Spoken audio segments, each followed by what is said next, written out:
तो मैं अभी एक फ़िलोसॉफ़िकल डिबेट में था और उसमें हम लोग इंडियन फ़िलासफ़ीज़ की बात कर रहे थे और मैंने काउंटलेस इंडियन फ़िलासफ़ी के ऊपर वीडियोस देखी हैं। मैंने काउंटलेस डिस्कशंस देखे हैं, मैंने डिबेट्स देखे हैं and I have come to a realisation.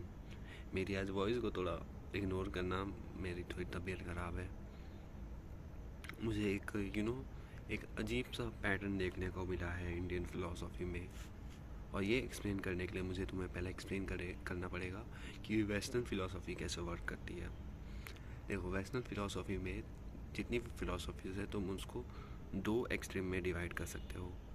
एक एक्सट्रीम है रिलीजियस फ़िलासफ़ी का, जहाँ पर जितनी भी फ़िलासफ़ीज़ हैं वो सब रिलीजियसली इंटैक्ट है, मतलब वो फ़िलासफ़ी रिलीजन से ही निकली हुई हैं। और एक स्ट्रीम ऑफ फ़िलासफ़ी है इंडिविजुअल फ़िलासफ़र्स के अंदर जो आती है, जो मतलब कि वो वाली फ़िलासफ़ीज़ हो गई जो इंडिविजुअल फ़िलासफ़र्स ने दी है, जैसे कि सोक्राट्स हो गए, एरिस्टोटल हो गए, नीचा हो गया वगैरह वगैरह। मेरी वॉइस आज बहुत ज़्यादा ख़राब है।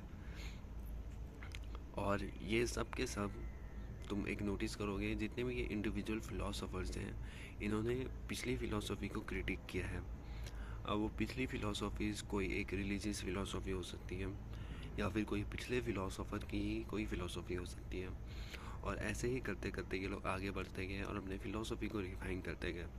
But it creates a separation between the religious philosophy and the individual philosophy, जिसको और भी ज़रा कैटेगराइज किया जा सकता है।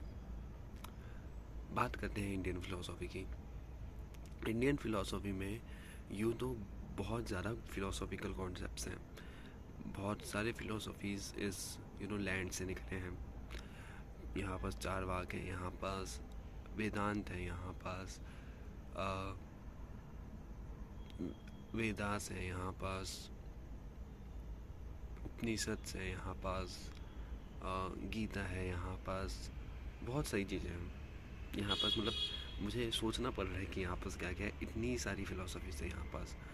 बट स्टिल ये जितनी भी फ़िलासफ़ीज़ है चार वाक को छोड़ के, वो सब के सब एक रैपर के अंदर आती है, जिसको हम लोग हिंदुइज़्म बोलते हैं, जिसको हम लोग हिंदू धर्म कहते हैं।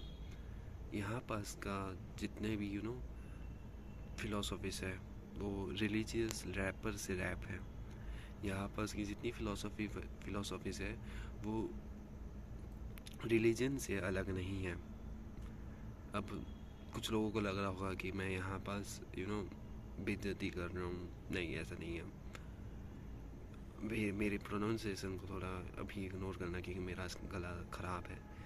But every day I have to post a video, तो I have to do it.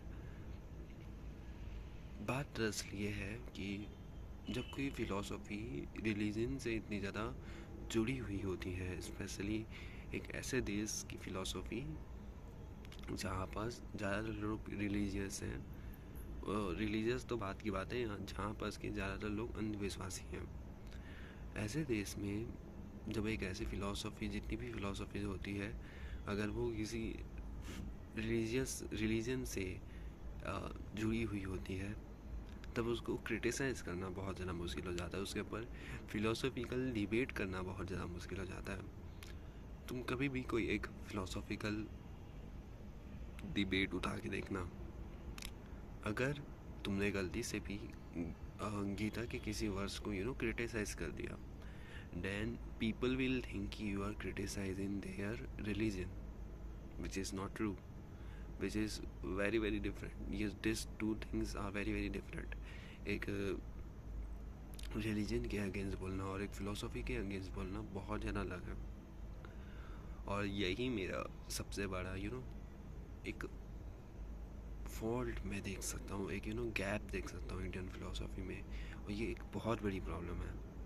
क्योंकि ऐसे फ़िलासफ़ीज़ जो कि किसी धर्म से जुड़ी होती है, उनमें रिफॉर्म लाना बहुत ज़्यादा मुश्किल होता है, उनके ऊपर डिस्कशंस करना बहुत ज़्यादा मुश्किल होता है। और इसलिए तो यहाँ पर जितनी भी फ़िलासफ़ीज़ हैं वो सबको धर्म से ही जुड़ना पड़ता है, अदरवाइज़ वो एलिमिनेट हो जाती टाइम के साथ। they are intact because they were closely linked with religion. But ऐसे में रिफॉर्म लाना बहुत ज़्यादा मुश्किल हो जाता है. ऐसे में एक रेडिकल रिफॉर्म लाना बहुत ज़्यादा मुश्किल हो जाता है for the betterment of the society. तो बस मुझे इतना ही कहना था. पता नहीं ये वीडियो तुम लोग कैसे परसीव करने वाले हो.